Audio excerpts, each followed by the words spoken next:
Ja, simptome dehidracije najprej občutimo kot žejo, ker žeja je baje že znak, da smo dehidrirani.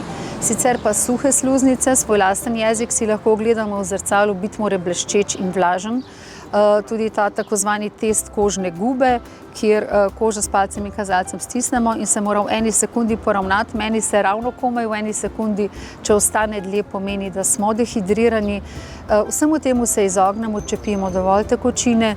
Tako nekako zdrava odrasla oseba, liter do liter in pol. Nekateri bolniki imajo omejitve, srčni bolniki ne smejo spiti toliko, oni imajo posebna navodila, govorimo o zdravih ljudeh, tisti, ki smejo piti.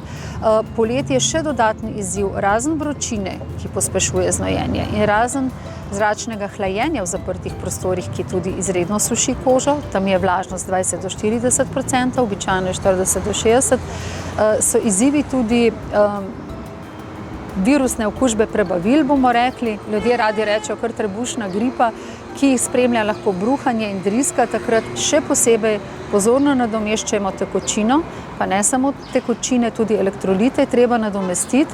Temu služijo tako zvani rehidracijski praški, tako se imenujejo. V lekarni jih kupimo, skupaj dobimo tudi navodila, kako jih zmešamo z vodo ali s čajem. Tudi to ne bi sodilo v eno dobro lekarno, ki jo vzamemo na pot, pa mogoče tudi vsako domačo lekarno, saj se nam dehidracija tudi doma lahko zgodi.